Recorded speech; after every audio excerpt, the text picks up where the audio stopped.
بسم اللہ الرحمن الرحیم۔ السلام علیکم دوستوں، چینل پر نئے ہیں تو چینل کو سبسکرائب کر کے بیل آئیکن کا بٹن ضرور دبا لیں۔ ایک لوہار کی ساری زندگی شیطانی کاموں میں اور گناہوں میں گزری۔ پورا گاؤں لوہار کی حرکتوں کی وجہ سے تنگ تھا۔ ایک دفعہ وہ اپنی دکان پر کام کر رہا تھا تو ایک بزرگ دوسرے بزرگ سے کہہ رہا تھا، اس لوہار کا کیا کریں؟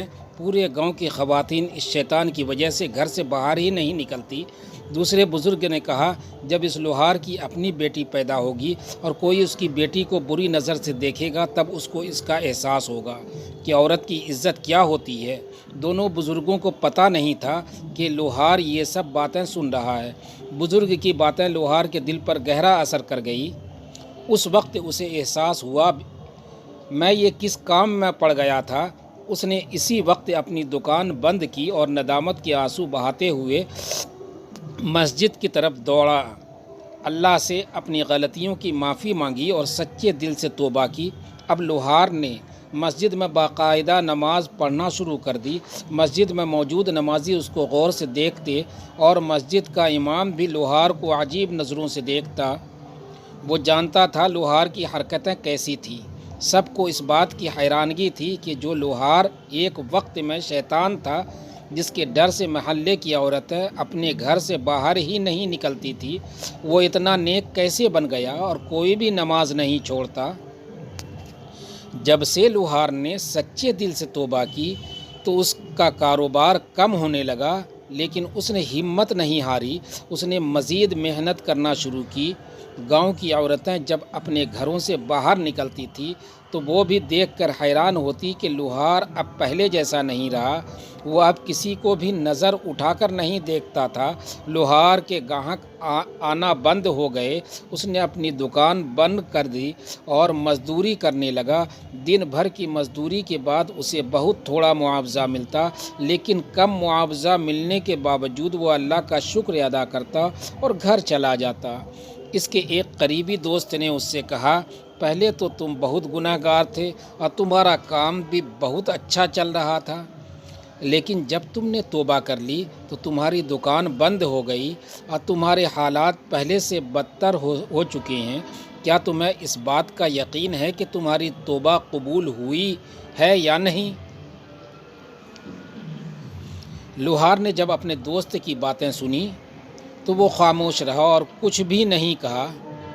اگلے دن لوہار صبح کی نماز ادا کر کے مزدوری کی تلاش میں نکلا، مگر اسے کہیں بھی مزدوری نہیں ملی۔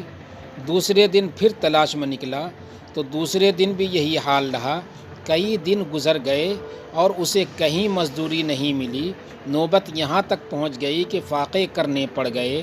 کئی دنوں تک ایسا ہوتا کہ پورے دن میں صرف ایک وقت کھانا کھانا اور کئی راتیں وہ بغیر کھائے پیے ہی سو جاتا۔ ایک دن لوہار پریشانی کی حالت میں زمین پر بیٹھا تھا کہ مسجد کا امام لوہار کے سامنے سے گزرا۔ مولوی نے لوہار کو غور سے دیکھا۔ مولوی کو معلوم ہو چکا تھا کہ لوہار فاقوں میں ہے۔ مولوی نے کہا، اللہ نے تمہاری توبہ قبول ہی نہیں کی، ورنہ تم یوں ذلیل و خوار نہ رہے ہوتے۔ لوہار نے مولوی کو اپنے ساتھ لیا اور اپنی دکان کی طرف چل پڑا۔ مولوی چیختا چلاتا رہا، مجھے کیوں لے کر جا رہے ہو؟ مگر لوہار نے اس کی ایک نہ سنی اور اسے اپنی دکان میں لے آیا اور لوہے کے تختے پر لٹا دیا اور آگ سے ہتھوڑا گرم کرنے لگا۔ مولوی گر گیا اور کہنے لگا، چھوڑ دو۔ لوہار نے کہا، بے فکر ہو جاؤ، میں تجھے کچھ نہیں کہوں گا۔ میں تجھے یہاں کچھ دکھانے کے لیے لے کر آیا ہوں۔ میری دکان پر گاہک بے ڈھنگا لوہا لے کر آتے۔ کوئی کہتا کہ مجھے تلوار بنا کر دو، کوئی کہتا خنجر بنا کر دو۔ میں لوہا آگ پر گرم کرتا اور بے ڈھنگے لوہے کو ان کی مطلوبہ شکل میں لانے کے لیے ہتھوڑے سے ضربیں لگاتا۔ بے ڈھنگا لوہا آگ کی تپش اور ہتھوڑے کی ضرب برداشت کر لیتا تو اس سے مطلوبہ شکل حاصل ہو جاتی ہے، اور جو لوہا ہتھوڑے کی ضرب برداشت نہیں کر پاتا تو میں اسے کباڑ خانے میں پھینک دیتا۔ اللہ کی راہ میں تکلیف منظور ہے، یہ میری آزمائش ہے کہ تھوڑا کھاؤں اور فاقوں کی تپش سہ لوں۔